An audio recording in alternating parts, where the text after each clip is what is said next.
الليل الرجيم بسم الله الرحمن الرحيم الحمد لله رب العالمين والعاقبة للمتقين والجنة للموحدين والنار للعاصين ثم الصلاة والسلام وتحية والإكرام على الرسول المصدد والمصطفى الأمجد أبي القاسم المصطفى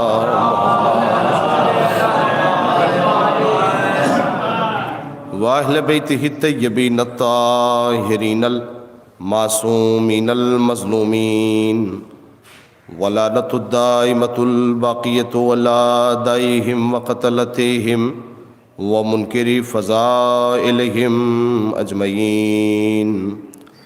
أما بعد، قالت فاطمة الزهراء سلام الله عليها بسم الله الرحمن الرحيم من أصعد إلى الله خالص عبادته احبط اللہ الیہ افضل مصلحته.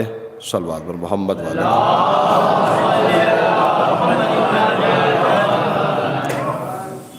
اس قول کے ذیل میں کچھ کہنے سے پہلے مومنین کی خدمت میں گزارش گزار ہوں کہ ایک مرتبہ سورہ الحمد اور 3 مرتبہ سورہ اخلاص کی تلاوت فرما کر مرحوم مغفور سید دلدار حسین ابن سید راحت حسین اور جنت بیدی بنت شکور حسین صاحب کے ارواح کو اصال فرما دیں. بسم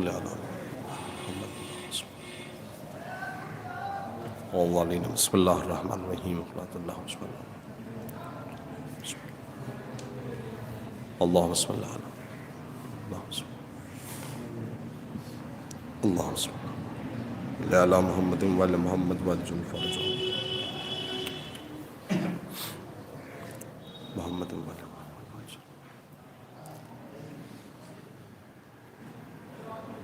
صلوات پڑھتے محمد وعلی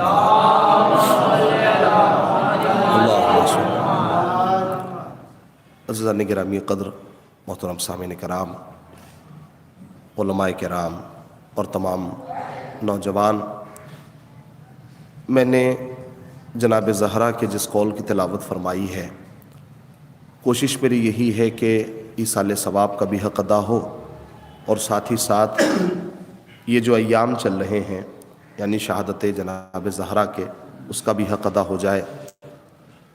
لہٰذا میں نے جس قول کی تلاوت فرمائی ہے انشاءاللہ میں اس کا ترجمہ کرنے جا رہا ہوں. اور دیکھیے، ایک بات میں پہلے مومنین کو بتا دوں کہ کبھی کبھی ایسا ہوتا ہے کہ کثرت بھی چیزوں کی اس کے حق میں فائدہ مند ثابت نہیں ہوتی.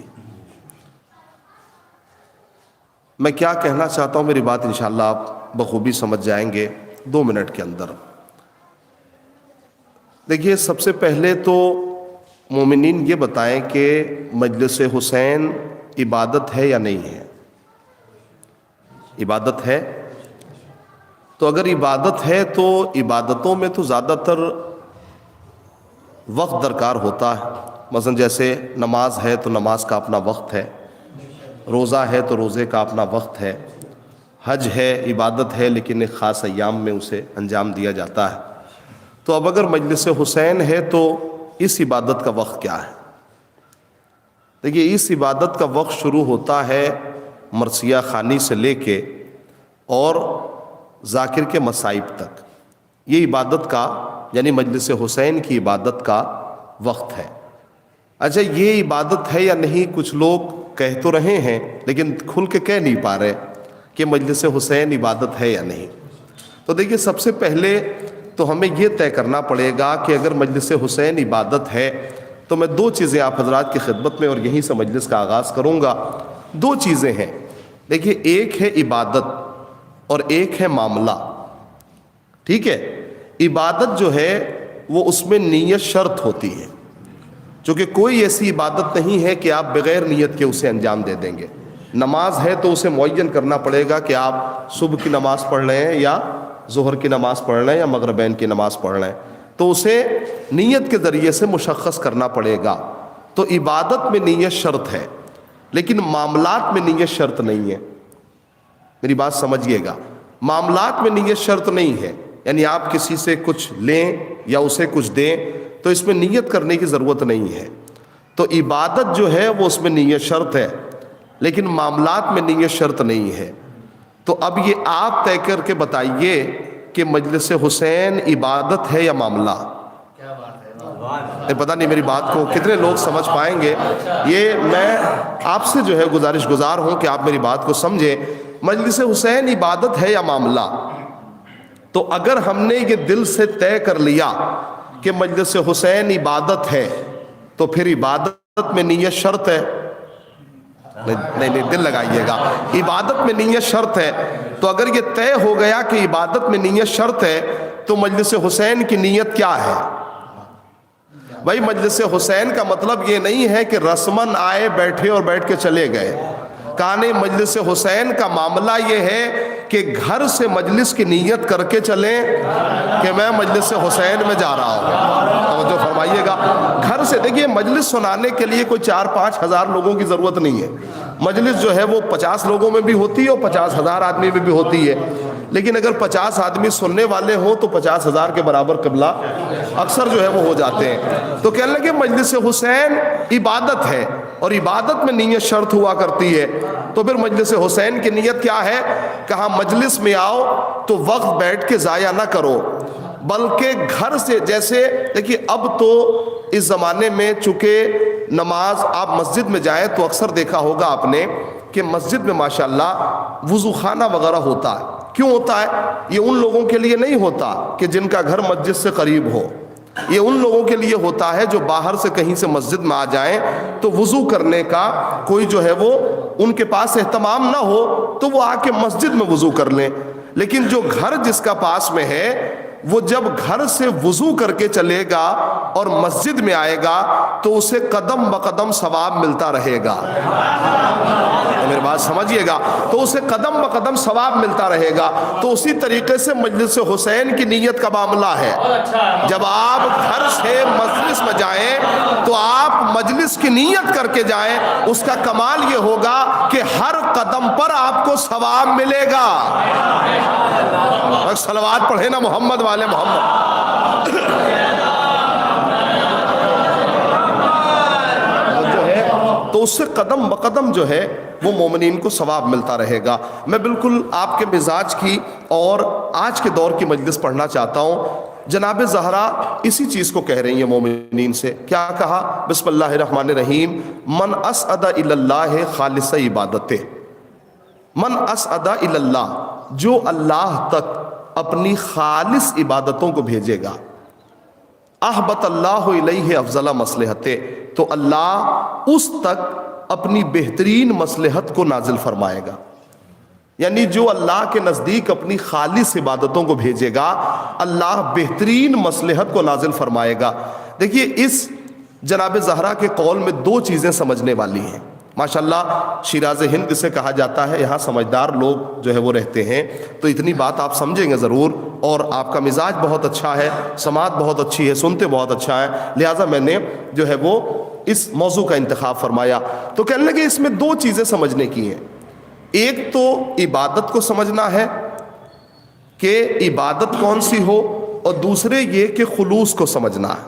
چونکہ جناب زہرا کیا کر رہی ہیں, جو اللہ کے نزدیک اپنی خالص عبادتوں کو بھیجے گا اللہ بہترین مصلحت کو نازل فرمائے گا. تو سب سے پہلے تو یہ سمجھیں کہ عبادت کسے کہتے ہیں. چونکہ عبادت کے نام پر جو دنیا نے شور مچایا ہے آج کے دور میں وہ صرف نماز اور روزے اور حج و زکوٰۃ کا ہے. اس کے علاوہ کوئی عبادت کو سمجھا ہی نہیں پایا کہ عبادت کہتے کسے ہیں. اچھا میں آپ کی بات آپ کے حوالے کر رہا ہوں. اگر نماز روزے کا نام ہی عبادت ہوتا تو پھر یہ جب ہم آپس میں غریبوں کی مدد کر رہے ہیں, دوسروں کا خیال کر رہے ہیں, میرے عزیزوں پڑوسیوں کا خیال کر رہے ہیں, کیا یہ عبادت نہیں ہے؟ اور اگر اسے عبادت سے ہٹا دیا جائے تو پھر دنیا میں نماز روزہ ہی رہ جاتا, اس کے علاوہ تو کچھ نہ رہ جاتا. تو کہنے لگے پھر عبادت کو آپ سمجھے نہیں ہیں کہ عبادت کہتے کسے ہیں. توجہ فرمائیے گا, عبادت صرف نماز روزے کا نام نہیں ہے. توجہ فرما رہے ہیں؟ چونکہ انشاءاللہ یہ بہت لمبی چوڑی بحث ہے اور علم کلام میں ہم لوگوں کو پڑھائی جاتی ہے، لیکن میں ایک ہلکا سا گوشہ آپ تک پہنچانا چاہتا ہوں، دل لگا کے سنیے گا۔ جناب زہرا کیا کہہ رہی ہیں؟ کہا کہ جو اللہ کے نزدیک اپنی خالص عبادتوں کو بھیجے گا، اس کا مطلب ہے عبادت کا مطلب نماز روزہ نہیں ہے۔ کہا حضور پھر عبادت کہتے کسے ہیں؟ میں ایک جملے میں قبلہ تعریف کرنا چاہ رہا ہوں کہ عبادت کہتے کسے ہیں، دل لگا دیجئے گا، عبادت کہتے کسے ہیں؟ کہا سنیے، ہر وہ عمل جس سے خدا راضی ہو وہ عبادت ہے۔ میں کیا کہہ رہا ہوں، توجہ فرمائیے گا، دل لگائیے گا تھوڑا سا۔ ہر وہ عمل جس سے خدا راضی ہو وہ عبادت ہے، جس سے اللہ راضی ہو جائے وہ عبادت ہے۔ تو اب اس کا مطلب نماز ہی روزے کا نام عبادت نہیں ہے۔ آپ اگر راستے پہ چل رہے ہیں اور آپ کو معلوم ہے کہ راستے پہ ایک پتھر رکھا ہوا ہے، آپ نے اس نیت سے ہٹا دیا کہ میرے بعد آنے والے بھائی کو کہیں ٹھوکر نہ لگ جائے اور وہ ٹھوکر لگ کے زخمی ہو جائے، اگر آپ کی اس نیت سے آپ نے پتھر کو ہٹا دیا تو وہ پتھر کا ہٹانا بھی عبادت ہے، آپ کا اس کا ہٹا دینا بھی عبادت ہے۔ مجھ سے کہا گیا تھا، ماشاءاللہ لوگ سنتے بہت اچھا ہے، اور اس سے پہلے میں نے ایک محفل میں جشن مؤذن کربلا میں جو ہے وہ لوگوں کی خدمت فرمائی تھی، لیکن چونکہ ماشاءاللہ اس کے بعد شہر میں آپ کے اکثر آنا ہوا، لیکن اس جگہ پہ پہلی بار خدمت کا موقع ملا۔ توجہ سنیے گا، تو وہ عمل بھی عبادت ہے۔ اور ہم نے کیا کہا؟ نماز روزے کا نام ہی صرف عبادت نہیں ہے۔ عبادت کیا ہے؟ کہا ہر وہ عمل جس سے خدا راضی ہو، جس سے اللہ راضی ہو وہ عمل عبادت ہے۔ توجہ فرمائیے گا، اس عمل کا نام ہی عبادت ہے جس سے خدا راضی ہے۔ تو اب بہت سی نمازیں ایسی ہیں جس سے اللہ راضی نہیں ہے۔ للہ میری بات کو سمجھیے گا، کہنے لگے بہت سے روزے ایسے ہیں جو وقت سے پہلے ہی کھل جاتے ہیں، تو خدا ان سے کیسے راضی ہو جائے گا؟ تو کہنے لگے بہت سی نماز روزے ایسے ہیں جن سے اللہ راضی نہیں ہے۔ تو پھر اس کا مطلب یہ تعریفی غلط کر رہے ہو کہ نماز کا نام عبادت نہیں ہے، کل نماز کا نام، صرف نماز کا نام عبادت نہیں ہے۔ عبادت کہتے کسے ہیں؟ کہا وہ عمل جو اللہ کی مرضی کے مطابق ہو وہ عبادت ہے۔ میں یہ تعریف بار بار اس لیے دہرا رہا ہوں کہ نوجوانوں کے ذہنوں میں بیٹھ جائے، جس سے خدا راضی ہو وہ عبادت ہے۔ تو اب اگر مرضی معبود شرط ہے تو ایک جملہ آپ کی پاکیزہ ذوق سماعت کے حوالے، مرضی معبود شرط ہے نا، جس سے خدا راضی ہو وہ عمل عبادت ہے۔ تو اب اگر مجلس میں بیٹھنے سے خدا راضی ہے تو مجلس میں بیٹھنا عبادت، اگر تبرک کے بانٹنے سے خدا راضی ہے تو تبرک کا بانٹنا عبادت۔ لیکن میرے عزیزوں میں ایک بات کہوں گا آخر میں اس سلسلے میں، تو پھر مجلس میں بیٹھنا عبادت تو مرضی معبود شرط ہے۔ اب اگر اللہ کی مرضی شرط ہے تو ایک تاریخی جملہ سن لیجئے، دنیا میں بہت سی تلواریں چلی، بہت سے تلوار کے دھنی گزرے، لیکن کوئی تلوار سیف اللہ نہیں بن سکی۔ توجہ فرمائیے گا، چونکہ مرضی معبود شرط ہے، دنیا میں بہت سی تلواریں چلی لیکن کوئی تلوار سیف اللہ نہیں ہو سکی۔ لیکن ہم نے دیکھا جب ایک تلوار اللہ کی مرضی کے مطابق اٹھی، اللہ کی مرضی کے مطابق چلی، تو سیف اللہ بنی یا نہیں بنی؟ نہیں، اس سے آگے کی بات سنیے، دنیا میں بہت سے ہاتھ اٹھے غریبوں کی مدد کرنے کے لیے، لیکن کوئی ہاتھ ید اللہ نہیں ہو سکا۔ جو فرما رہے ہیں، بہت سے ہاتھ اٹھے غریبوں کی مدد کرنے کے لیے، لیکن کوئی ہاتھ ید اللہ نہیں ہو سکا۔ لیکن ہم نے دیکھا کہ ایک ہاتھ ایسا اٹھا کہ دوسرے ہاتھ کو خبر نہ ہوئی۔ میں کیا کہہ رہا ہوں؟ ایک ہاتھ ایسا مدد کے لیے اٹھا کہ دوسرے ہاتھ کو خبر نہ ہوئی۔ میرے عزیزوں، اللہ نے اسے ید اللہ کہا۔ کیوں؟ اس لیے کہ مرضی معبود شرط ہے، اللہ کی مرضی شرط ہے، پھر تمہارا ہر عمل عبادت ہوگا، ہر عمل عبادت ہوگا۔ آپ یہاں تک بڑی خوبصورتی سے آ گئے، آہستہ آہستہ میرے عزیز و مومنین بھی آ گئے ہیں۔ اس منزل کو تھوڑی سی توجہ فرمائیے گا۔ تو آپ نے عبادت سن لی، عبادت کہتے کسے ہیں؟ جناب زہرا کے اس قول کو سمجھنے کے لیے صرف عبادت کا سمجھنا کافی نہیں ہے، بلکہ خلوص کو بھی سمجھنا ہوگا، خالص پن کو بھی سمجھنا ہوگا۔ توجہ فرمائیے گا، دیکھیے خالص پتہ ہے کسے کہتے ہیں؟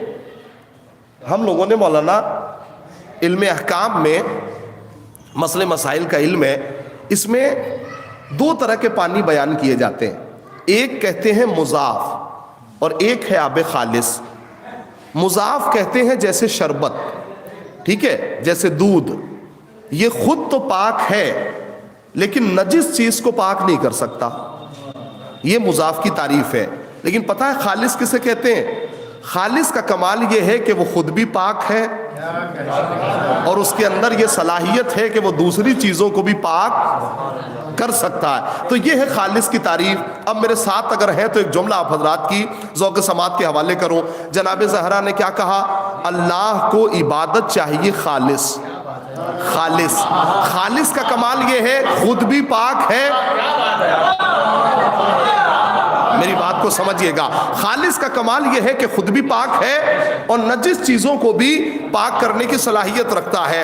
تو اب اگر عبادتوں میں خلوص پیدا ہونے لگا تو اس کا کمال یہ ہوگا کہ جو عبادتیں خالص نہیں بھی تھیں اس خالص کی وجہ سے وہ بھی پاک و پاکیزہ ہو جائیں گی۔ میری بات کو سمجھیے گا میں کیا کہہ رہا ہوں۔ میرے عزیزوں، ایک الگ نہج سے میں گفتگو کرنے کا عادی ہوں اور اس سلسلے کو ملاحظہ فرمائیے گا، مل جل کے ایک نعرہ صلوات ارشاد فرمائیے۔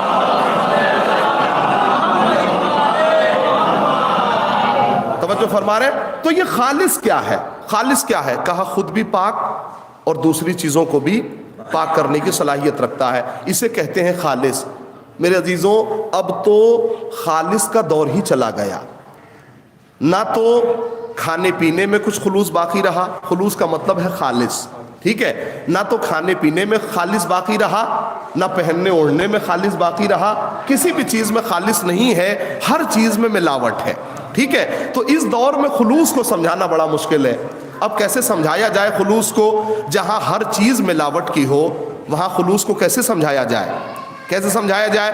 میری بات کو سمجھنے کی کوشش کیجیے گا۔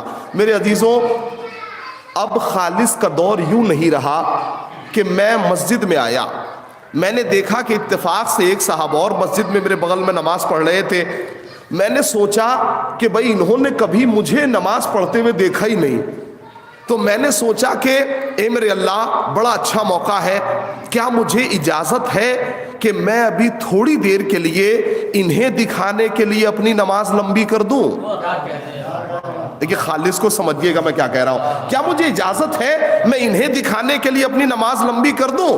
آواز قدرت آئی کہ اگر دکھاوے والی پڑھ رہے ہو تو پھر اجرت بھی اسی سے مانگ لینا، ہم سے مت مانگنا۔ دیکھیے ماشاءاللہ آپ مجلس سننے کی عادی ہیں، مجلس ایک نعرہ صلوات پڑھیں محمد سارے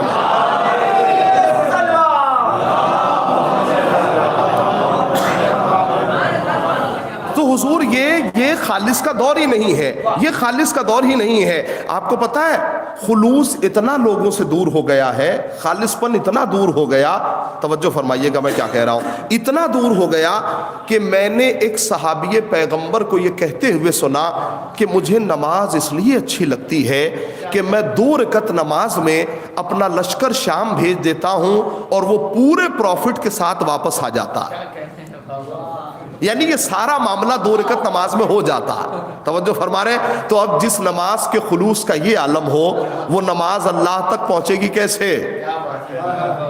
اب تو خلوص کی یہ حالت ہے، میں بڑی معذرت کے ساتھ کہنا چاہتا ہوں، خلوص کی یہ حالت ہے حضور، نماز کے خلوص کی یہ حالت ہے کہ اگر دن بھر میں کوئی کام یاد نہ آ رہا ہو تو آپ فوراً مصلی پہ کھڑے ہو جائیں، فوراً مصلی پہ کھڑے ہو جائیں، وہ کام انشاءاللہ آپ کو یاد آ جائے گا۔ تو یہ ہے عبادتوں میں خلوص۔ اچھا خلوص کا دور کیوں ختم ہو گیا؟ میری بات کی تصدیق انشاءاللہ مولانا کریں گے۔ خلوص کا دور کیوں ختم ہو گیا؟ کہنے لگے ہر چیز میں ملاوٹ آ گئی۔ اب جب ہر چیز میں ملاوٹ ہے تو اصلی چیز کو وجود برداشت ہی نہیں کرتا۔ میں کیا کہہ رہا ہوں سمجھیے گا، اصلی چیز کو وجود برداشت ہی نہیں کرتا، ہر چیز میں ملاوٹ ہے، ٹھیک ہے۔ میں خوبصورت سی مثال آپ حضرات کی خدمت میں عرض کروں، اس چیز سے آپ یہاں تک پہنچیں گے کہ خالص کسی کو برداشت نہیں، ٹھیک ہے۔ آج تقریباً ہر جگہ اتنی کھانے پینے کی چیزوں میں ملاوٹ ہے کہ اصلی چیز وجود کو برداشت ہی نہیں ہوتی، ٹھیک ہے۔ میرے عزیزوں، دودھ اتنی ملاوٹ ہونے لگی کہ اگر کسی محلے میں اصلی دودھ مل جائے تو لوگوں کا پیٹ خراب ہو جائے گا. کیسے خراب ہو جائے گا؟ کہنے لگے میری بات سمجھنے کی کوشش کیجیے گا، خاص طور سے نوجوانوں. کیسے خراب ہو جائے گا؟ میرے عزیزوں، ایک میں مثال پڑھ رہا تھا، بڑی خوبصورت مثال تھی، میں آپ کے حوالے کر رہا ہوں. کسی محلے میں کوئی دودھ والا تھا، اور کمال یہ تھا کہ تھوڑا بہت ملا جلا کے ادھر سے کام کر لیا کرتا تھا. بہت زمانے تک یہی چلتا رہا. اس نے محلے کو اسی دودھ کا عادی بنا دیا، یعنی وہی چیز پلاتا رہا، لوگ اسی چیز کے عادی ہو گئے. کچھ زمانے کے بعد اس کی طبیعت خراب ہو گئی. اب جب طبیعت خراب ہو گئی تو اتفاق سے دوسرا دودھ والا آیا. اس نے سوچا کہ کیوں نہ اپنی مارکیٹ بنا لی جائے، اس لیے کہ میں اس آدمی کو خوب جانتا ہوں، وہ دودھ ذرہ برابر بھی خالص نہیں بیچتا، اس میں تھوڑی بہت ملاوٹ ہوتی ہے. تو اس نے لوگوں کو خالص دودھ بانٹنا شروع کر دیا. اب خالص دودھ کی وجہ سے محلے کی حالت یہ ہو گئی کہ اکثر لوگوں کا پیٹ خراب ہو گیا. چونکہ خالص دودھ برداشت ہی نہیں تھا کسی کو، اکثر لوگوں کا پیٹ خراب ہو گیا. تو پتہ ہے لوگوں نے آ کے کیا کہا اس سے؟ کہنے لگے بھائی پہلے ہی والا آدمی ٹھیک تھا جو کم از کم خالص تو دیتا تھا. میں کیا کہہ رہا ہوں سمجھیے گا. کہنے لگے پہلے ہی والا آدمی ٹھیک تھا، کم از کم وہ خالص دیتا تو تھا. بھائی تم نے نہ جانے کیسا دودھ بانٹنا شروع کر دیا، کیسا دودھ پلانا شروع کر دیا کہ وہ بالکل ہی خراب نکلا.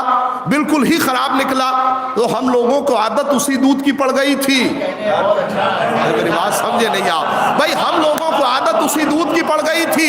ہمیں یہ خراب دودھ برداشت نہیں ہوتا. میرے عزیزوں، جس طریقے سے چیزوں میں ملاوٹ برداشت ہے، اسی طریقے سے لوگ دین میں ملاوٹ کرنے لگے، اسلام میں ملاوٹ کرنے لگے، مذہب میں ملاوٹ کرنے لگے. اس لیے ہمیں خالص نہ تو چیز برداشت ہے، نہ خالص دین برداشت ہے. میں کیا کہہ رہا ہوں میرے عزیزوں، توجہ فرمائیے گا. چونکہ یہ جناب زہرا کی شہادت کے عنوان سے میرے عزیزوں آج پوری دنیا میں پروگرام ہو رہے ہیں، اور خاص طور سے ماشاءاللہ یہ جو ایصال ثواب کی مجلس کا اہتمام ہے، میں چاہ رہا ہوں اس کا بھی حق ادا ہو اور جناب فاطمہ کی شہادت کا بھی حق ادا ہو جائے. لہٰذا اس جملے کو سنیے گا. کہنے لگے نہ تو چیزوں میں ملاوٹ جو ہے وہ ہمیں خالص پسند ہے، نہ دین میں خالص پسند ہے. اسی لیے اکثر لوگوں کو کہتے ہوئے سنا ہوگا آپ نے، کہنے لگے حضور جب بھی کسی سے دین کی بات کیجئے نا، اور اگر اس کے مطلب سے بات نہ ٹکرا رہی ہو تو کہتا ہے حضور یہ سمجھ میں نہیں آ رہی ہے، اس میں ایسے ہوا ہوگا، ہماری عقل یہ کہتی ہے کہ یہ صحیح ہے. بھائی یہ بتائیے، نہ تو ہماری حیثیت دین میں ہے، نہ ہمارے عقل کی حیثیت دین میں ہے. نہ ہماری حیثیت ہے، نہ ہمارے عقل کی حیثیت ہے. تو میرے عزیزوں، اگر ہم نے آدھا دین لیا اور آدھی مرضی شامل کر دی تو اس کا نام دین نہیں ہے، اس کا نام منافقت ہے. میں کیا کہہ رہا ہوں؟ اگر ہم نے آدھا دین لیا اور آدھی مرضی شامل کر دی، توجہ ہے. تو لہٰذا پیغمبر اکرم جس دین کی تعلیم دے کے گئے تھے نا، وہ دین بڑا خالص تھا.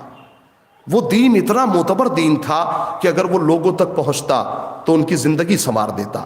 لیکن میرے عزیزوں اتنی ملاوٹیں ہونے لگیں کہ خالص اسلام تو کسی کو برداشت ہی نہیں. خالص اسلام سمجھ میں نہیں آ رہا کہ اسلام ہے کس کے پاس اور ہم اسلام لینے جائیں کس کے پاس. توجہ فرمائیے گا، دل لگائیے گا. عجیب مرحلے میں ہوں. کہا سنو، اگر تم دین کو خالص طریقے سے لینا چاہتے ہو، اصلی دین چاہیے تمہیں، تو تھوڑا سا حرام اور حلال میں پرہیز کرنا سیکھو. تھوڑا سا حرام اور حلال میں پرہیز کرنا سیکھو. کوشش کرو کہ حلال طریقے سے رزق حاصل ہو، حرام میں ملوث نہ ہونے پاؤ. میرے عزیزوں، اسلام نے اس کے کچھ راستے بتائے ہیں. جو جہاں بیٹھے ہیں وہاں سے توجہ سے سن لیں. میں اپنی بات جو ہے وہ رکھ رہا ہوں آپ کی خدمت میں. کہنے لگے حلال طریقے سے رزق حاصل کرو، حرام میں نہ جانے پاؤ. اسلام نے بتایا کہ حلال طریقے سے رزق حاصل کرنے کے کچھ طریقے ہیں. کون کون سا طریقہ؟ کہا پہلا طریقہ ہے زراعت کا، جس کے ذریعے سے حلال طریقے سے رزق حاصل ہوگا. کیا کہہ رہا ہے قرآن؟ کہا بسم اللہ الرحمن الرحیم اَأَنْتُمْ تَزْرَعُونَهُ أَمْ نَحْنُ الزَّارِعُونَ. کیا تم سمجھتے ہو کہ یہ کھیتی تم کر رہے ہو؟ زراعت کا مطلب کھیتی تو ہے. یہ کھیتی تم کر رہے ہو؟ نہیں، بلکہ یہ کھیتی ہم کر رہے ہیں. کیا مطلب خدا کھیتی کر رہا ہے؟ نہیں، اس کا کرم شامل ہے تب تم اسے انجام دے رہے ہو۔ کیا کمال ہے، کیا خوبصورتی ہے قرآن کے اندر، کہا کہ اس کا کرم شامل حال ہے تب تم اسے انجام دے رہے ہو۔ توجہ ہے، تو پہلا طریقہ بتایا اللہ نے زراعت کا، کھیتی باڑی کا، کہا کھیتی باڑی کے ذریعے سے رزق حاصل کرو، توجہات کا طالب ہو میرے عزیزوں۔ پہلا طریقہ زراعت کا بتایا۔ اب قرآن نے کہا دوسرا طریقہ ہے صنعت کا، صنعت کا۔ اور میرے عزیزوں یہ جانکار پڑھا لکھا مجمع ہے، صاحب ادب لوگ بیٹھے ہوئے ہیں، آپ کو معلوم ہے کہ اللہ نے اپنے بڑے بڑے نبیوں سے چھوٹے چھوٹے کام کرائے ہیں۔ بڑے بڑے نبیوں سے کوئی نبی جو ہے وہ بڑھئی تھا، کوئی نبی لوہار تھا، کوئی کسی کام کو کیا کرتا تھا۔ یہ بڑے بڑے نبیوں سے چھوٹے چھوٹے کام کیوں کرائے حضور؟ کہا قدرت معاشرے کو کچھ سمجھانا چاہتی ہے، بڑے بڑے لوگ سے چھوٹے چھوٹے کام اس لیے کرائے تاکہ دنیا میں کسی کو حق حاصل نہ ہو کہ کسی بھی کام کو چھوٹا کہہ دے۔ میں کیا کر رہا ہوں، میری بات سمجھیے گا، کسی کو حق حاصل نہیں ہے کہ وہ کسی کام کو نیچا دکھا دے، کسی کام کو چھوٹا کہہ دے۔ لہذا اللہ نے کہا سنو، میں نے اپنے بڑے بڑے نبیوں سے چھوٹے چھوٹے کاموں کو کرایا تاکہ دنیا میں کسی بھی کام کو کوئی چھوٹا نہ کہنے پائے، حلال طریقے سے رزق حاصل کرو۔ کہا سنو، پہلا طریقہ زراعت کا، دوسرا طریقہ صنعت کا، تیسرا طریقہ بتایا قدرت نے تجارت کا۔ تجارت کا، کہاں جنگلوں میں بھاگے جا رہے ہو، آؤ ہم تمہیں تجارت بتاتے ہیں، اور ایسی تجارت جو تمہیں جہنم کی آگ سے محفوظ کر لے۔ توجہ فرمائیے گا، جہنم کی آگ سے محفوظ کر لے۔ اللہ نے تجارت کی، مومنوں کے نفسوں کو خریدا، اس کے عوض میں اپنی مرضی رکھی۔ اللہ سمجھیے گا، مومنوں کے نفسوں کو خریدا، اس کے عوض میں اپنی مرضی رکھی، تو یہ ہے تجارت۔ اب کمال یہ ہے، اگر ان تینوں چیزوں کو تاریخ اسلام میں ایک جگہ پہ دیکھنا ہے تو تنہا میرے مولائے کائنات کی ذات ہی کافی ہے۔ بھائی تینوں چیزوں کو دکھانا چاہتا ہوں میرے عزیزوں۔ اس نے یہ جو باتیں رائج ہے نا کہ علی یہودی کے باغ میں مزدوری کرتے تھے، میری آواز جہاں بھی مائک سے پہنچ رہی ہے میں سب کو ببانگ دہل کہنا چاہ رہا ہوں، صرف ایک مورد ایسا ہے پوری زندگی میں کہ حضرت علی نے یہودن کے باغ میں مزدوری کی، صرف ایک مورد۔ اور لوگوں نے کیا بدنام کر دیا کہ علی یہودی کے باغ میں مزدوری کرتے تھے، یہودی کے باغ میں مزدوری کرتے تھے۔ میں ایک بات پوچھوں آپ سے، اس مجمع میں کوئی ایسا ہے جس کے پاس کم از کم 50 کٹھا جو ہے وہ کھیت ہو؟ ہے کوئی 100 کٹھا کھیت ہو؟ اللہ کرے ایسا ہو جائے۔ انصاف سے بتائیے، اگر کسی کے پاس اتنی پراپرٹی ہوگی تو کسی دوسرے کے باغ میں پانی ڈالے گا؟ پتہ نہیں میری بات کو آپ سمجھے کہ نہیں سمجھے۔ اگر کسی کے پاس اتنا ہے تو وہ دوسرے کے باغ میں پانی نہیں ڈالے گا۔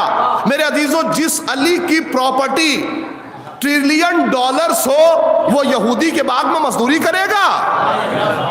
وہ مزدوری نہیں کر سکتا۔ اس کا مطلب ہے یہ اسرائیلی روایات ہیں، ان روایات پہ غور مت کیجئے گا۔ کیا کہا؟ کہنے لگے ہم نے اسے باغ میں مزدوری کرتے ہوئے دیکھا، اس نے زراعت کا کام انجام دیا، نبی کی جوتیاں سلتے ہوئے دیکھا، صنعت کا کام انجام دیا۔ میرے عزیزوں، لیکن یہ جو دونوں کام کیے ہیں نا علی نے، یہ جاگتے ہوئے کی، لیکن جو تجارت کی ہے وہ جاگتے ہوئے بھی کی اور سوتے ہوئے بھی کی۔ میں کیا کہہ رہا ہوں میرے عزیز، توجہ ہے آپ حضرات کی؟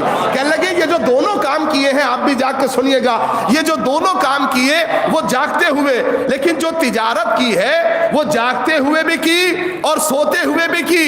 اگر جاگتی ہوئی تجارت دیکھنی ہے تو میسم تمار کی دکان پہ خورمے کی تجارت، اور اگر سوتی ہوئی تجارت دیکھنی ہے تو بستر پیغمبر پر تجارت۔ صلوات پڑھ دے محمد وعلی محمد۔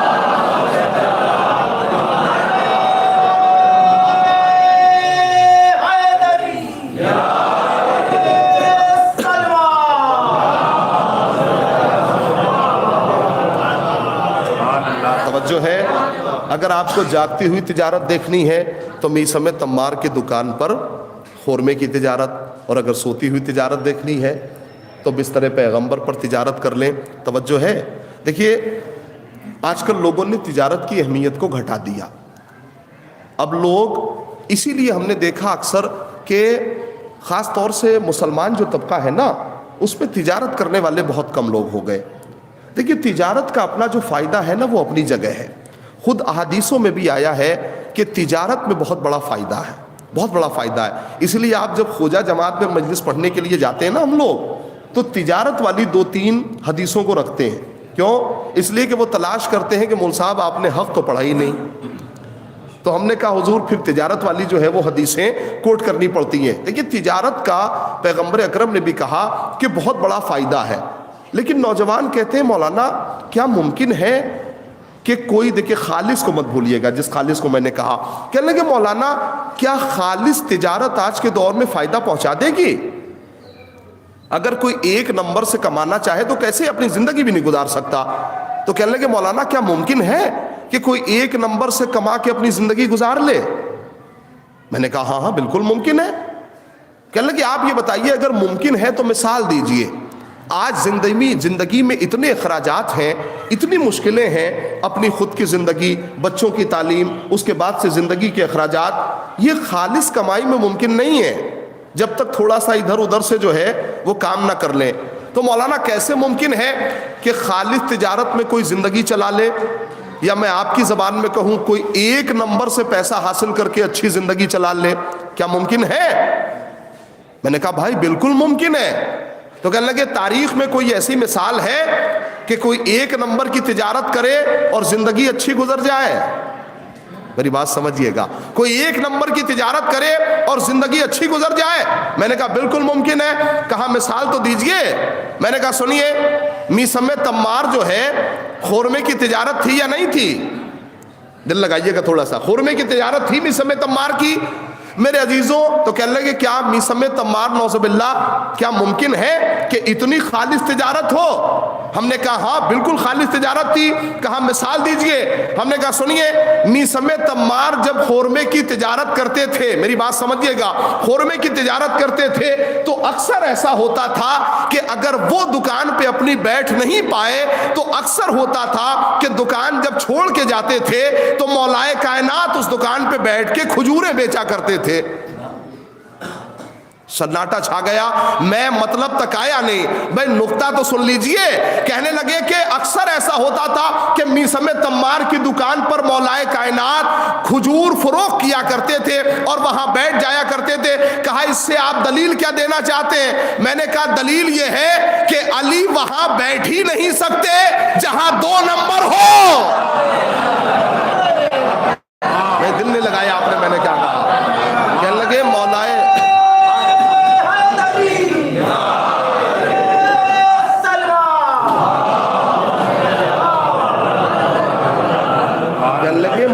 کائنات وہاں بیٹھ ہی نہیں سکتے جہاں معاملہ ادھر ادھر کا ہو. تو کہنے لگے اگر خالص تجارت ہے, اللہ کے لیے ہے, تو اتنا بڑا اس کے اندر فائدہ ہے کہ آپ اسے شمار نہیں کر سکتے. اتنا بڑا فائدہ ہے. میرے عزیزوں اللہ نے کتنی چیزیں بتائیں محنت سے کمانے کے لیے. پہلی زراعت, دوسری صنعت, تیسری تجارت, اور چوتھی چیز اللہ نے کہا محنت. محنت کے ذریعے سے رزق حاصل کرو. دیکھیے اکثر لوگ کیا ہے کہ رزق کو وہاں تلاش کرتے ہیں جہاں محنت نہیں ہوتی, لیکن ایسا ممکن نہیں ہے. دیکھیے جہاں محنت ہوگی وہاں رزق ضرور ہوگا, وہاں رزق ضرور ہوگا جہاں محنت ہوگی. کیوں؟ کہنے لگے سنیے, جناب مریم کو پروردگار عالم نے جب عیسیٰ کی ولادت ہو گئی تو ولادت کے بعد مریم ایک مشرقی علاقے کی طرف چلی گئی. ٹھیک ہے, اللہ نے کہا مریم یہاں سے چلی جاؤ, اس لیے کہ اب یہ عبادت خانہ ہے, زچہ خانہ نہیں ہے. ٹھیک ہے, لیکن قرآن اسے کیسے نقل فرما رہا ہے؟ کہا سنو, بسم اللہ الرحمن الرحیم, وَهُزِّي عَلَيْكِ بِجِزْءِ النَّخْلَةِ تُسَاقِطْ عَلَيْكِ رُطَبًا جَنِيًّا. مریم ایسا کرو, کھجور کا تنا ہلاؤ, کھجوریں گریں گی, اسے استعمال کرو. پروردگار عیسیٰ کی ولادت سے پہلے تو ایسے ہی کھانا دے رہا تھا, ایسے بھجوا رہا تھا, تو اب یہ ولادت کے بعد کیوں کہہ رہا ہے کہ مریم کھجور کا تنا ہلاؤ؟ نہیں میری بات سمجھیے گا, یہ کیوں کہہ رہا ہے کہ مریم کھجور کا تنا ہلاؤ؟ اچھا کمال کی بات یہ ہے, ایک سوال کروں نوجوانوں سے, حضرت عیسیٰ کی ولادت کب ہوئی؟ ولادت ہوئی. اچھا یہ بتائیے سب سے پہلے کھجوریں کس زمانے میں ہوتی ہیں؟ گرمیوں میں. جناب عیسیٰ کی ولادت ہوئی جاڑے کے زمانے میں, ولادت جاڑے کے زمانے میں, کھجوریں ہوتی ہیں گرمیوں کے زمانے میں, اور اللہ کہہ رہا مریم کھجور کا تنا ہلاؤ. پتہ نہیں میری بات کو کتنے لوگ سمجھ پائے ہیں. کھجور کا تنا ہلاؤ, کھجوریں گریں گے استعمال کرو. پروردگار ولادت سے پہلے یہ کھانے پہنچا رہا تھا, خان پہنچا رہا تھا. اب کیوں کہہ رہا ہے ولادت کے بعد؟ بھائی ولادت سے پہلے بھی دے رہا تھا, ولادت کے بعد بھی دے دیتا. اب کیوں کہہ رہا ہے؟ کہا اس بات کو سمجھو کہ محنت کرنا تمہارا کام ہے, رزق دینا میرا کام ہے. ایک صلوات پڑھ دے محمد والے محمد.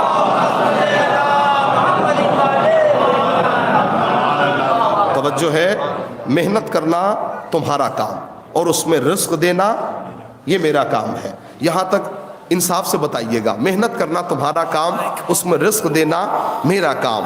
میرے عزیزوں, اگر بات محنت کی ہے تو یہاں پہ رک کے آپ کی بہترین ذوق سماعت کے لیے ایک جملہ کہوں. اگر بات محنت کی ہے تو مجھے انصاف سے بتائیے, کیا سرکار دو عالم سے زیادہ محنت کرنے والا بھی اس کائنات میں گزرا ہے؟ وحی کی ذمہ داری اس کے اوپر, ہدایت کی ذمہ داری اس کے اوپر, اتنی محنت کرنے والا, لیکن پھر بھی اللہ نے ایک مقام پہ آ کے روکا اور کہا سنو, اگر اسے نہ پہنچایا گویا رسالت کا کوئی کام انجام نہ دیا. پتہ نہیں مومنین سمجھ گئے؟ ذہن اگر پہنچ گیا ہو مجھے دعاؤں سے نواز دیجیے گا. کیا کہا اللہ نے؟ اگر تم نے اسے نہ پہنچایا گویا رسالت کا کوئی کام انجام نہ دیا. انصاف سے بتائیے, اگر جب قبول کرنے والوں سے کہہ دیا گیا, جب سرکار ختمی مرتبہ سے کہہ دیا گیا, تو کیا قبول کرنے والوں سے نہیں کہا گیا ہوگا کہ اگر تم نے ولایت قبول نہ کی گویا کچھ بھی قبول نہ کیا؟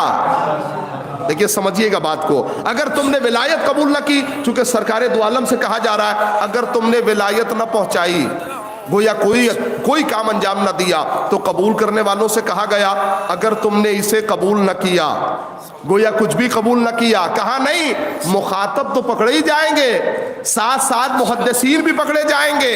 اگر تم نے غدیر بیان نہ کیا گویا کچھ بھی بیان نہ کیا.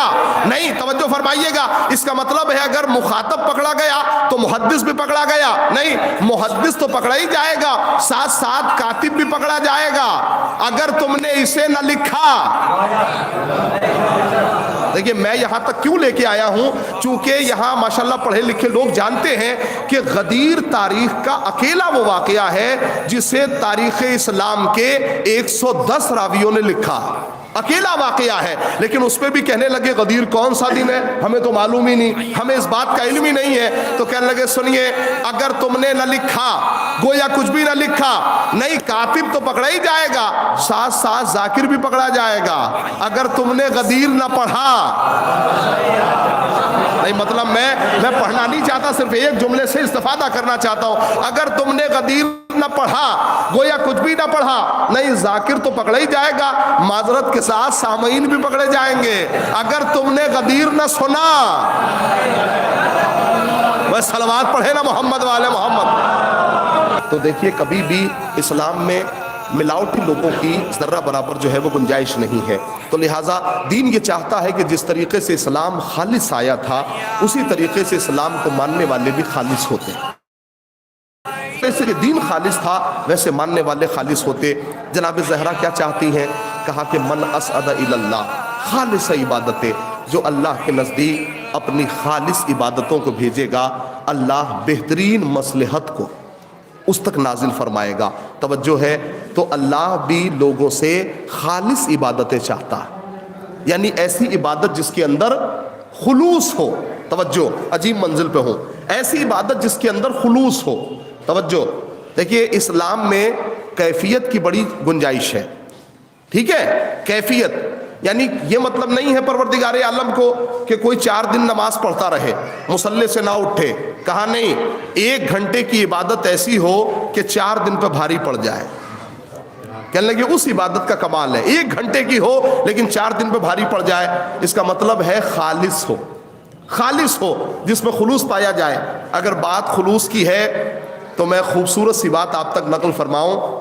دیکھیے جس بندے کے اندر خلوص ہوتا ہے نا، شریعت نے یہی کہا کہ اگر دائیں ہاتھ سے کسی کو دو تو بائیں ہاتھ کو خبر نہ ہو، اسے کہا جاتا ہے خلوص۔ لیکن خلوص کو سمجھائیے گا کیسے آج کے دور میں سمجھانے کی کوشش کر رہا ہوں تھوڑا سا خلوص کو، توجہ سے دل لگائیے گا میرے عزیزوں۔ شریعت نے کہا، توجہ، شریعت نے کہا سنو، انسان خالص کیسے ہوگا؟ علماء اخلاق نے یہ کہا کہ انسان کے اندر یہ 4 کوالٹی اگر آنے لگی نا، یعنی انسان اگر 4 کوالٹی کا مالک ہو گیا تو اس کا مطلب ہے کہ آہستہ آہستہ وہ خالص ہونے لگا۔ وہ کون سی 4 چیزیں ہیں، کون سی کوالٹیز ہیں؟ کہا سنو، پہلی چیز کا نام ہے علم و حکمت۔ اگر ہمارے وجود میں علم و حکمت آ گئی تو اس کا مطلب یہ ہے کہ ہمارا وجود خالص ہونے لگا، ہمارا وجود ایسا ہونے لگا کہ دوسرے لوگ ہماری تعریف کرنے لگیں گے۔ اور آج یہی وجہ ہے کہ آپ کا جو چہرہ کائنات میں ہے نا، وہ اس وجہ سے ہے کہ شیعہ پڑھی لکھی قوم ہے، شیعہ جانکار لوگ ہیں۔ اس قوم کا بچہ جو ہے وہ ماشاءاللہ پڑھا لکھا ہے۔ کیوں؟ کہا کہ علم و حکمت کو جگاؤ، علم و حکمت کی روشنی کو اپنے اندر جگاؤ۔ میرے عزیزوں اگر بات یہاں پہ ہے تو خوبصورتی سے اس جملے کو سنیے۔ کہا علم و حکمت کی روشنی جگاؤ، اس سے انسان خالص ہوتا ہے۔ کہا سنیے، علم کے لیے قرآن نے کیا کہا؟ قرآن نے کہا هل يستوي الذين يعلمون والذين لا يعلمون، کیا جاننے والے اور نہ جاننے والے دونوں برابر ہو سکتے ہیں؟ کہا نہیں، دونوں برابر نہیں ہو سکتے۔ علم کی اہمیت کیا ہے؟ کہا اطلب العلم ولو بالسین، علم حاصل کرو چاہے تمہیں چین ہی کیوں نہ جانا پڑے۔ کیا چین جا کے علم حاصل کرنا ہے؟ کہا نہیں، یہ اسلام نے دوری بتائی ہے۔ کہا جتنی زحمت حاصل کرنی پڑے لیکن علم کا دامن چھوٹنے نہ پائے، جتنی زحمت حاصل کرنی پڑے علم کا دامن چھوٹنے نہ پائے۔ میرے عزیزو سن لیا آپ نے علم کسے کہتے ہیں؟ اب حکمت تو سن لیجئے جو اس کے ساتھ جڑی ہوئی ہے، چونکہ علماء اخلاق نے کہا کہ علم و حکمت چاہیے۔ حکمت کیا ہے یہ بزرگ جانتے ہیں۔ پہلے جسے مولوی پڑھایا جاتا تھا نا، تو مولویت کے ساتھ ساتھ اسے حکمت سکھائی جاتی تھی۔ کیوں؟ کہا اس لیے کہ وہ ذکر حسین کو پیشہ نہ بنا لے۔ پتہ نہیں میری بات سمجھے کہ نہیں سمجھے آپ؟ کہا ذکر حسین کو پیشہ نہ بنا لے، لہٰذا حکمت سکھائی جاتی تھی کہ حکمت کے ذریعے سے اپنا خرچ چلاتا رہے اور اس ذکر کو دنیا میں پھیلاتا رہے۔ کہا کہ اسے کہتے ہیں حکمت۔ ایک ایسا نام قرآن کریم میں آیا کہ وہ نہ تو نبی تھا نہ کوئی امام تھا، لیکن حکمت اس کے پاس تھی، اس کے نام کا سورہ قرآن میں ہے، اسے کہتے ہیں لقمان۔ بولیے نا ماشاءاللہ، لقمان حکیم۔ بھائی نہ تو نبی ہیں نہ امام ہیں، لیکن ان کے نام کا سورہ قرآن میں ہے۔ وجہ کیا ہے کہ اور لوگوں کے نام کا سورہ نہیں آیا لیکن ان کے نام کا سورہ آیا۔ کیا وجہ تھی؟ کہا اس لیے کہ یہ اپنے بیٹے کو نصیحت کر رہے تھے۔ کون سی نصیحت؟ کہا یا بنیا لا تشرک باللہ شیئا، اے میرے لال اللہ کے ساتھ کسی کو شریک قرار نہ دینا۔ یہ ہے جناب لقمان کی نصیحت۔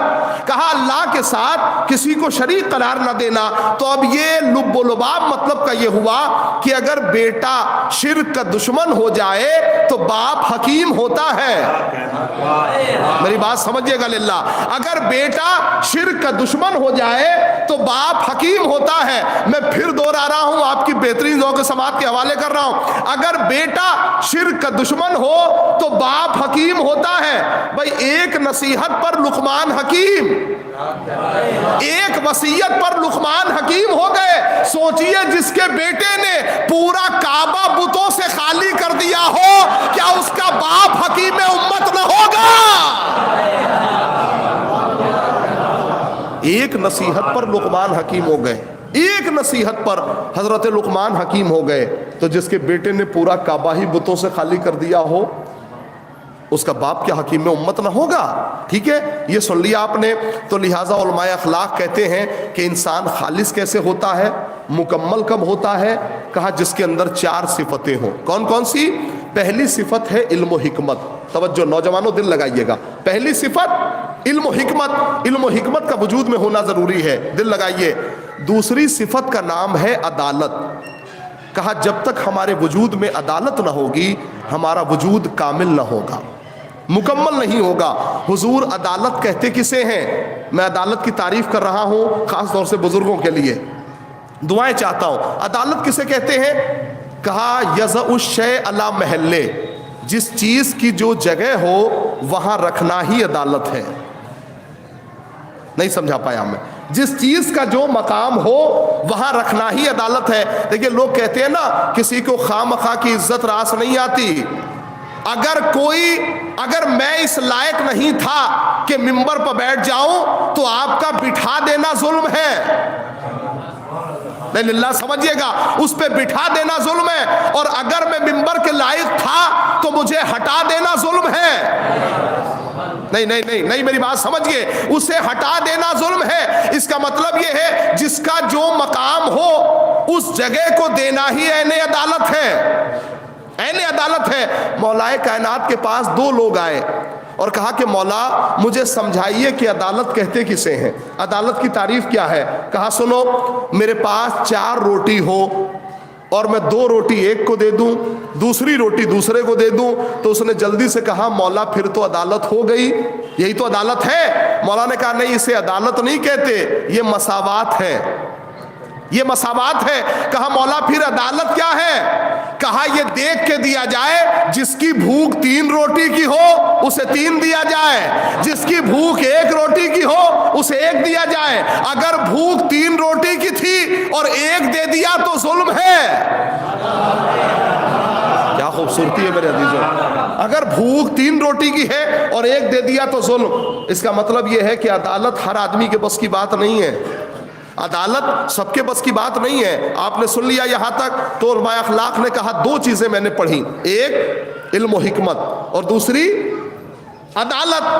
اب معصوم نے کہا تیسری چیز کا نام ہے سخاوت۔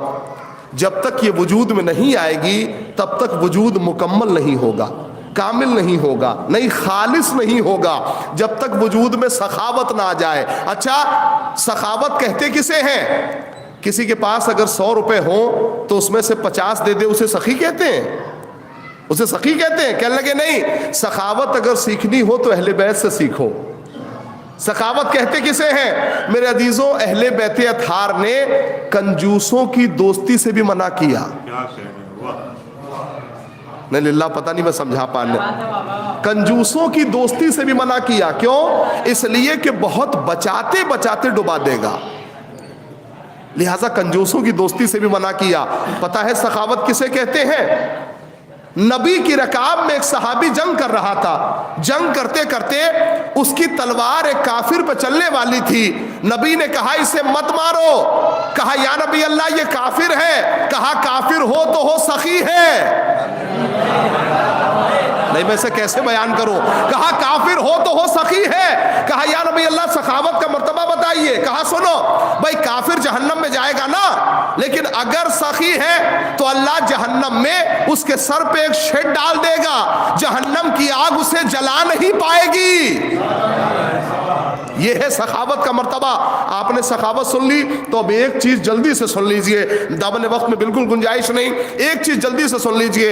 علماء اخلاق نے کہا کہ چوتھی چیز کا نام ہے شجاعت۔ جب تک آپ کے پاس شجاعت نہ ہوگی تب تک یحب الشجاع ولو کان بقتل الحیہ، اللہ شجاعت کو اتنا پسند کرتا ہے، اتنا پسند کرتا ہے کہ اگر کوئی سانپ کے مارنے سے بھی شجاع ہو تو خدا کو پسند ہے۔ دیکھیں یہ مجلسی مجمع ہے ماشاءاللہ، اب تک تو پہنچ بھی جانا چاہیے تھا۔ کیا کہا نبی نے؟ اگر کوئی سانپ کو مارنے سے بھی شجاع ہو تو خدا کو پسند ہے۔ بھائی کمال ہے، نبی نے حدیث میں سانپ کو مارنے کی لفظ رکھی ہے؟ نہیں اب بھی نہیں سمجھا پایا میں۔ نبی نے سانپ کو مارنے کی لفظ رکھی ہے کہ سانپ کو مار کے شجاع بنو گے۔ اس کا مطلب یہ ہے کہ سانپ کو مارنا ہے، دیکھ کے رونا نہیں ہے۔ کمال ہے حدیث کا، کمال ہے لفظوں کا۔ کہا کہ سانپ کو مارنے سے شجاع بنو گے۔ تو اب میرے عزیزوں بڑی جلدی سے چاروں چیزوں کو آپس میں ملا لیجئے۔ علماء اخلاق نے کیا کہا؟ انسان 4 چیزوں سے مکمل ہوتا ہے۔ کون کون سی؟ علم و حکمت، عدالت، سخاوت اور بولیے نا. اور شجاعت یہ 4 چیزوں سے مکمل ہوتا ہے. اب ان چاروں چیزوں کو اگر تاریخ اسلام میں ایک جگہ پہ دیکھنا ہے تو تنہا علی کی ذات ہی کافی ہے. اب آئیے میں چاروں چیزوں کو دکھانا چاہتا ہوں میرے عزیزوں. جب علم و حکمت کی بات آئی تو نبی نے کہا انا مدینۃ العلم وعلی بابھا، میں شہر علم ہوں، علی اس کا دروازہ ہے. جب عدالت کی بات آئی تو پھر نبی نے کہا اغزاکم علی، تم میں سب سے بہتر فیصلہ کرنے والا علی ہے. تم میں سب سے بہتر فیصلہ کرنے والا علی ہے. میرے عزیزوں اب عدالت تو آپ نے سمجھ گئے، سخاوت نہیں. سخاوت مجھ سے مت پوچھئے گا، پورے گھر کے لیے سورہ دہر ہے. اب جب سخاوت میں نہیں بتا سکا تو شجاعت بھی میں نہیں بتاؤں گا. آج تک خیبر والوں کے زخم ہرے ہیں. ایک صلوات پڑھے نا مل جل کے محمد والوں. بالکل مجلس جو ہے وہ اختتام کی منزلوں پہ ہے. بالکل آخری بات، اور میں آپ کی زحمت تمام کر رہا ہوں چونکہ 1:15 بجے کی جو ہے 1:15 پر ٹرین پہ ہے، ہم لوگوں کو جانا بھی ہے. اس سلسلے میں آخری بات تو دیکھیے، ہر چیز میں خلوص پسند ہے. ٹھیک ہے، چاہے وہ عزاداری کا معاملہ ہو، عبادتوں کا معاملہ ہو، کسی کو دینے کا معاملہ ہو، ہر چیز میں اسلام کو خالص آدمی پسند ہے، خلوص پسند ہے. اچھا دیکھیے، جب آپ کسی کو دے رہے ہو نا تو کہتے ہیں کہ اگر دائیں ہاتھ سے دو تو بائیں ہاتھ کو خبر نہ ہو. کیوں بھائی؟ آپ نے تو اپنے آپ کو چھپا لیا، آپ نے نہیں بتایا کسی کو، تو کیا اللہ کا کام بھی ختم ہو گیا؟ کہا نہیں بھائی، آپ چھپا رہے ہو، بھائی خدا تو اجاگر کرے گا، بھائی اللہ تو بڑھائے گا. تو کہنے لگے ہمیں چھپانے کا حکم ہے. لیکن جو لوگ چھپا چھپا کے لوگوں کی مدد کرتے ہیں نا، خدا بتا بتا کے لوگوں کی مدد کرتا ہے کہ فلاں آدمی نے جو ہے وہ اس کی مدد فرمائی ہے. غور کیجئے گا، اگر بات خلوص کی ہے تو میں عجیب منزل پا گیا. آخری بات و زحمت تمام کروں گا. امام جعفر صادق علیہ الصلوۃ والسلام کا دور تھا. توجہ، بہت جلدی سے اس بات کو پڑھوں گا اور دل لگا کے سنیے گا، آخری منزل ہے. امام صادق کا دور تھا. مولا کے ایک چاہنے والے نے جو مدینے سے بہت دور زندگی بسر کر رہا تھا، اس نے مولا کے لیے کچھ اشعار کہے، کچھ شعر کہے. ماشاءاللہ شاعروں کی بستی ہے اور شیراز ہند کے نام سے اسے جانا جاتا ہے. یہاں سے بہتر شعر کون سمجھے گا؟ ٹھیک ہے، اور شاعری کو کون سمجھے گا؟ تو اس نے مدینے سے بہت دور تھا، اس نے مولا کے لیے 6 مصرے کہے. لیکن اتفاق سے مدینہ آنے کا اس کے پاس خرچ نہیں تھا کہ وہ مدینہ آتا کیسے. تو اس نے کیا کیا کہ اشعار کہہ کے اور اپنی جیب میں رکھا، اور جیب رکھ کے اپنی قمیص کو سلا، یعنی اپنے جیب کو سلا، اور سلنے کے بعد آویزہ کر دیا کہ جب میرے پاس پیسہ ہو جائے گا تو میں صادق آل محمد کی خدمت میں جا کے اور خود سناؤں گا. بات سمجھے آپ؟ خود سناؤں گا. یعنی کمال یہ ہے کہ اسے اتنا یہ تھا کہ وہ اپنے اشعار کو کسی کو دینا پسند نہیں کر رہا تھا. بھائی آج کل آپ دیکھ رہے ہیں ہندوستان کا کمال ہی یہی ہے کہ جتنے کہنے والے ہیں وہ سب نیچے ہیں اور جتنے پڑھنے والے ہیں وہ سب اوپر ہیں. پتہ نہیں میں بات کو سمجھا پایا کہ نہیں سمجھا پایا. کہنے لگے کہنے والے سب نیچے ہیں لیکن پڑھنے والے سب اوپر ہیں. تو کمال یہ ہے میرے عزیزوں، اس نے یہ سوچا کہ جب کہا میں نے ہے تو میں ہی جا کے مولا کو سناؤں گا. لیکن مدتوں گزر گئے، اس کے پاس پیسہ نہیں ہوا کہ وہ مدینے چلا جاتا اور مولا کو سناتا. لیکن دیکھیے، ہر آدمی کا ذہن اس کی معرفت کا وہ خود ذمہ دار ہے. ٹھیک ہے، وہ کمال یہ ہوا کہ اس کے پاس پیسہ اللہ نے دیا، مدینے تک آیا. وہ بیچارہ سمجھ یہ رہا تھا کہ میں جا رہا ہوں، 2-4 لوگ مولا کے پاس بیٹھے ہوں گے اور میں جا کے جلدی سے اشعار سنا دوں گا. آپ نے اسے یہ خبر ہی نہیں تھی کہ جس امام کی تنہائی کو سوچ رہا تھا وہاں 4000 سے زیادہ شاگرد بیٹھے ہوئے تھے. دل لگائیے گا تھوڑا سا، اماموں کی معرفت حاصل کیجئے گا. 4000 سے زیادہ شاگرد بیٹھے ہوئے تھے. اب بیچارے کو جگہ ہی نہ ملی. اب اس مجمع میں اگر اس میں اسلام کے چوک پہ 4000 آدمی ہوں تو جو بعد والا آئے گا وہ کہاں بیٹھے گا؟ وہ تو آخر میں ہی رہے گا نا. جب مجلس تمام ہوگی پھر بعد میں مولانا سے ملاقات ہوگی. لیکن کمال یہ ہے جب وہ اشعار کو لے کے آیا تو وہ بھی بیچارہ بالکل کونے میں بیٹھا ہوا تھا، انتظار کر رہا تھا کہ ابھی بزم تمام ہو جائے گی، درس امام کا تمام ہو جائے گا تب میں اپنی زبان سے جا کے امام کو سنا دوں گا. نوجوانوں اگر یہ بات یاد رہ جائے تو اپنی زندگی میں اسے نوٹ فرمائیے گا. سوچنے لگا کہ جب درس تمام ہو جائے گا تو میں خود جا کے سنا دوں گا. درس میرے عزیزوں جاری تھا.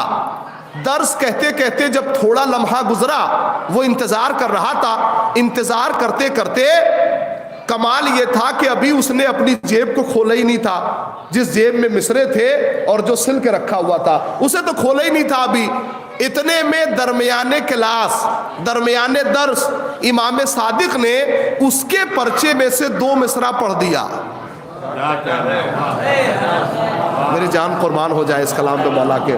اس کے پرچے میں سے جو اس کی جیب میں تھا اس میں سے بھائی 2 مصرع پڑھ دیا. اب وہ کبھی امام کے چہرے کو دیکھتا ہے اور کبھی اپنی جیب کو دیکھتا ہے اور دیکھ رہا ہے کہ بھائی جب سے میں نے کہا ہے تب سے تو سل رکھا ہے, تو یہ امام کو کس نے بتایا, امام کو کس نے خبر کر دی. اب وہ ذہن میں سوچنے لگا کہ جیسے ہی درس تمام ہوگا میں جا کے فوراً مولا سے کہوں گا مولا جس نے بھی سنایا ہے یہ اس کا نہیں ہے, مولا یہ میرا ہے اور میں نے سچے دل سے آپ کے لیے کہا ہے. میری جان قربان ہو جائے, خلوص کو سمجھیے گا. خلوص کسے کہتے ہیں؟ میں نے سچے دل سے آپ کے لیے کہا ہے مولا. جب بھی مولا کے پاس جاؤں گا جا کے مولا سے کہوں گا مولا یہ اس کا نہیں تھا, مولا یہ میرا تھا, یہ 6 مصرے میرے تھے. ابھی وہ ذہن میں سوچ ہی رہا تھا کہ جو 4 مصرے بچے تھے نا ان میں سے 2 مصرع اور صادق آل محمد نے پڑھ دیا. توجہ فرمائیے گا, ان میں سے 2 مصرع اور پڑھ دیا. جیسے ہی 2 مصرع پڑھا پھر اپنی جیب کو دیکھتا ہے. اب اس سے رہا نہ گیا کہ مجھے, اب وہ اپنے آپ میں خود مشوش ہوا کہ پتہ نہیں یہی والا کلام کہا ہے یا کوئی اور تھا. اب اس نے اپنی جیب کو کھولا اور جیب کو کھولنے کے بعد مصرے دہراتا رہا. اس نے وہ 2-4 مصرے جو امام نے پڑھے تھے نا اسے آپس میں ملانے لگا تو کہنے لگا یہ تو وہی 4 مصرے ہیں جو میں نے لکھے تھے اور یہ تو میں سنانے والا تھا. مولا کو بتایا کس نے؟ میرے عزیزوں اس کے ذہن کی انتہا نہ رہی حیرت کی. وہ سوچ ہی رہا تھا کہ جو آخر کے 2 مصرے تھے نا وہ بھی امام جعفر صادق نے پڑھ دیا. اب جیسے ہی پڑھا, آخری جملہ ہے توجہ سنیے گا, جیسے ہی پڑھا تو اب اس کی حیرت کی انتہا نہ رہی. اس نے انتظار نہیں کیا کہ درس تمام ہو تب جاؤں گا. مجمع کو چیرتا ہوا امام کے قریب آ کے کھڑا ہو گیا اور آ کے کہنے لگا ہانپتا کانپتا ہوا, چہرے پہ پسینہ, اور کہنے لگا مولا جس نے بھی یہ اشعار سنائے ہیں یہ اس کا نہیں ہے, مولا یہ میرا ہے, میں نے سچے دل سے آپ کے لیے کہا ہے. مولا نے اس کو اوپر سے نیچے تک دیکھا, چہرے پہ دیکھا, چہرے پہ پریشانیاں تھی, دل گھبرایا ہوا تھا. میرے عزیزوں امام نے اس کے دھڑکتے ہوئے دل پہ ہاتھ رکھا اور کہا کہ میں نے کب کہا یہ تیرا نہیں ہے.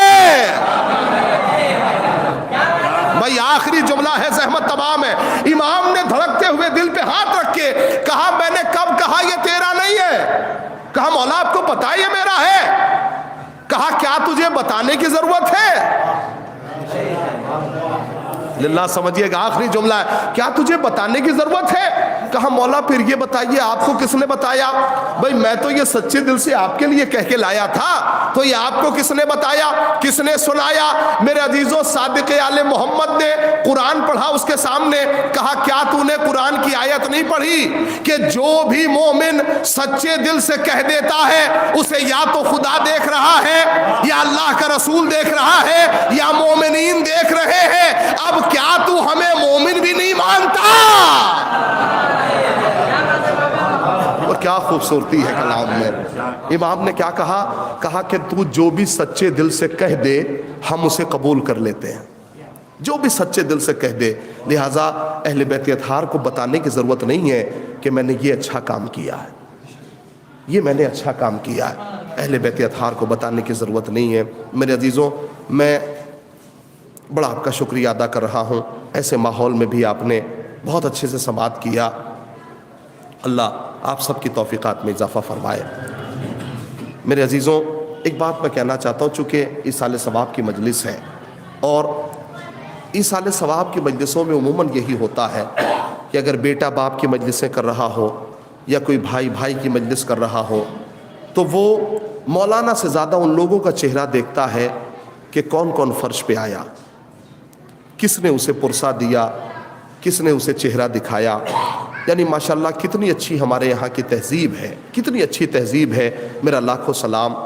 جب بھی کسی کا سایہ ہمارے سروں سے اٹھتا ہے تو محلے والے آ کے کم از کم پرسہ دیتے ہیں، پرسہ دیتے ہیں. اور بڑی اچھی تہذیب ہے میرے عزیزوں. پرسے کے ساتھ ساتھ ایک لفظ بھی کہتے ہیں. کیا کہتے ہیں؟ کہا کہ سنو، اگر تمہارے والد نہیں ہے تو کیا ہو گیا، جب تک ہم ہیں اپنے آپ کو اکیلا نہ سمجھنا، تنہا نہ سمجھنا. انصاف سے ایک بات پوچھوں آپ حضرات سے، جب ہمیں کوئی دلاسا دے رہا ہوتا ہے، تسلی دے رہا ہوتا ہے، تو کیا ہمارا ذہن وہاں نہیں جاتا کہ ایک جوان بیٹا موجود ہے، اس کے ہاتھوں میں ہتھکڑیاں ہیں، پیروں میں بیڑیاں ہیں، گلے میں توق خاردار ہے، اور باپ کا جنازہ بے گور و کفن پڑا ہوا ہے. اللہ ان آوازوں پہ رحمت نازل کرے. اللہ آپ کو کوئی غم نہ دے سوائے غم مظلوم کربلا کے.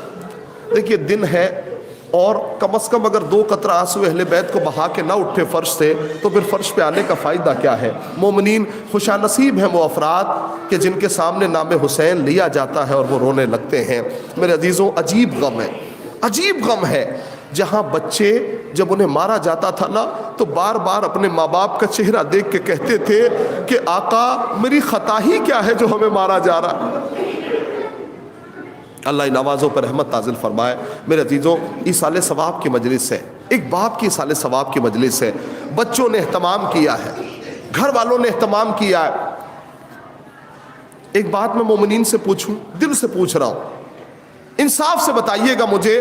ایک ماں باپ سے پوچھئے کہ آپ کے لیے سب سے اچھا دن کون سا ہے، تو ماں باپ یہی کہتے ہیں کہ میرے نوجوان کے کاندھے پہ میرا جنازہ قبرستان تک پہنچ جائے. یہی تو کہتے ہیں اس سے اچھا دن مجھے میسر نہیں ہوگا، یہی سب سے اچھا دن میرے لیے ہے.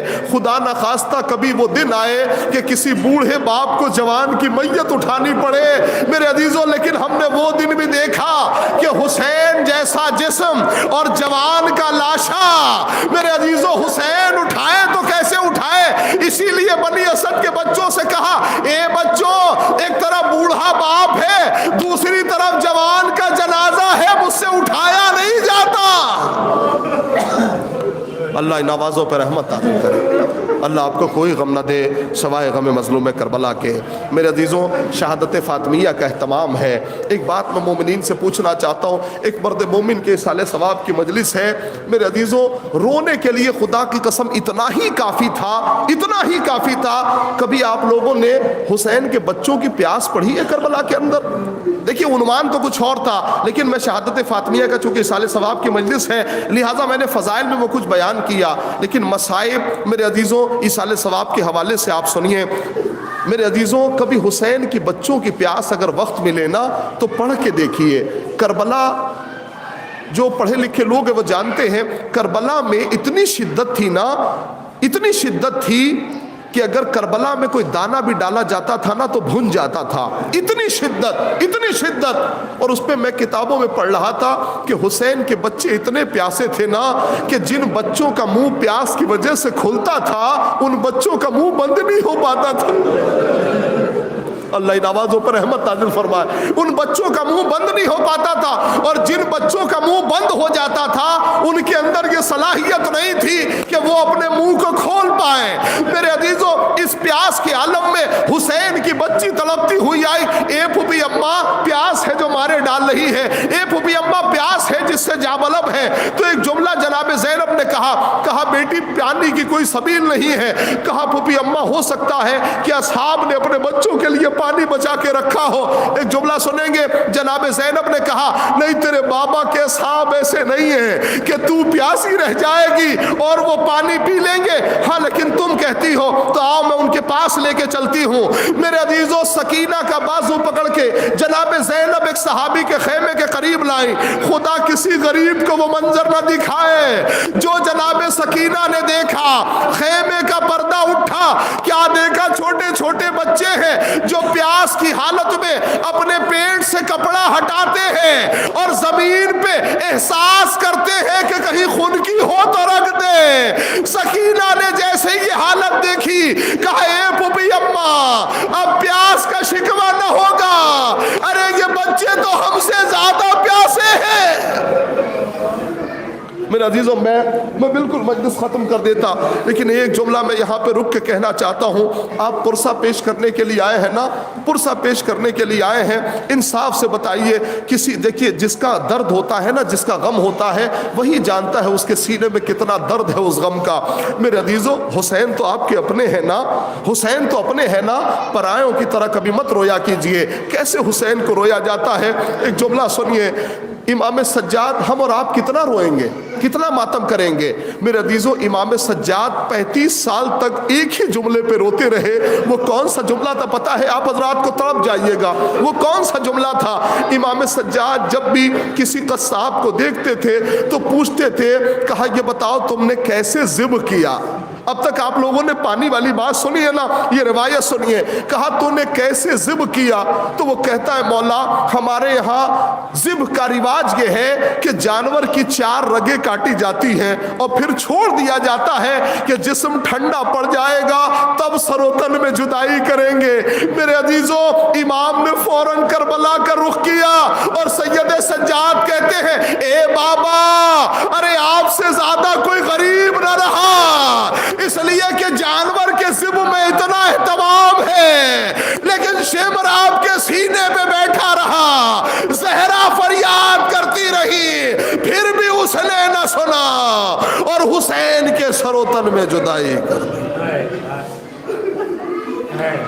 انا للہ و انا الیہ راجعون. رضن بستدائہ و تسلیما لامرہ. پروردگارہ، تجھے اہل بیت اطہار کا واسطہ ہماری اس عبادت کو قبول فرما. میرے اللہ، بیمار کربلا کا واسطہ جتنے بھی پریشان حال ہیں ان کے پریشانیوں کو دور فرما. پروردگارہ، جو بھی مومنین فرش ازا پہ موجود ہیں، جو مجلس کو سماعت کر رہے ہیں، اے میرے اللہ، تجھے اہل بیت اطہار کا واسطہ اگر اس مجمع میں کوئی مقروض ہو تو اس کے قرض کو غیب سے ادا فرما. پروردگارہ، اگر کوئی پریشان حال ہے تو اس کی پریشانی کو دور فرما.